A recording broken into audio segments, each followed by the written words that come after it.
আইপিএলে নিজেদের ম্যাচে কোন আম্পায়ার দায়িত্ব পালন করবেন কিংবা নিলামে তাদের পছন্দের খেলোয়াড়ের দাম করা থেকে বিরত থাকবে সব দল, এমনই সব অনৈতিক সিদ্ধান্ত নিতেন সাবেক বিসিসিআই ও চেন্নাই কিংস সভাপতি শ্রীনিবাসন। এমনকি শ্রীনিবাসনের চক্রান্তে পছন্দের ফ্র্যাঞ্চাইজি কিনতে পারেননি বলিউড মেগাস্টার শাহরুখ খান। তার এমন সব অপকর্ম নিয়ে আবারও সরব আইপিএলের স্বপ্নদ্রষ্টা ললিত মোদি। ১৬ বছরে পা দিয়েছে বিশ্বের সব থেকে জাঁকজমকপূর্ণ cricket tournament Indian premier league. সফলতার চূড়ায় এসে সবাই আম্বানি পরিবার কিংবা জয় শাহদের চিনলেও কে বা কারা ছিলেন এই টুর্নামেন্টের শুরুর কারিগর?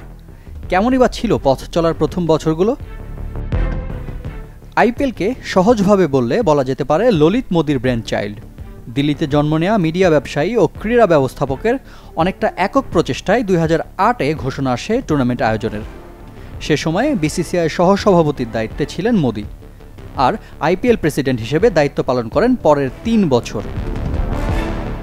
তৎকালীন ইন্ডিয়ান বোর্ড প্রেসিডেন্ট শ্রীনিবাসন ছিলেন মোদির আইপিএল সিদ্ধান্তের ঘোরতর বিরোধী। পরবর্তীতে যে দূরত্ব জন্ম দেয় অসংখ্য বিতর্কের। এবারের মেগা নিলামের মাত্র দুদিন পরেই সেসব বিতর্ক নিয়ে এক ইউটিউব পডকাস্টে বোমা ফাটিয়েছেন ললিত মোদি।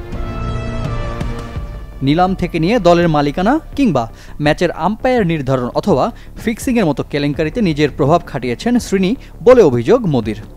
বিসিসিআই সভাপতির পাশাপাশি আরও একটা পরিচয় ছিলেন চেন্নাই ফ্র্যাঞ্চাইজির চেয়ারম্যান।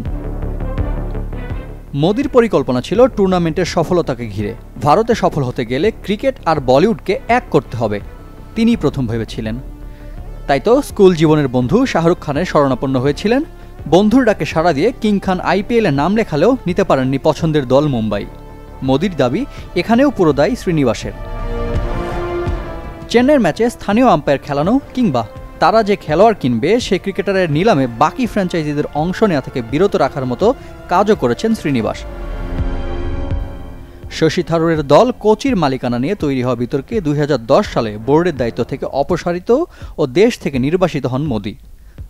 তার ২ বছর পর ফিক্সিং কেলেঙ্কারিতে ২ বছরের জন্য আইপিএল থেকে নিষিদ্ধ হয় শ্রীনিবাসের চেন্নাই। এতদিন পর এসেও মোদির এমন বিস্ফোরক সব মন্তব্যে কতটা নড়েচড়ে বসবে আইপিএলের কর্তারা, সেটাই এখন দেখার বিষয়। রিফাত হোসেন, চ্যানেল 24।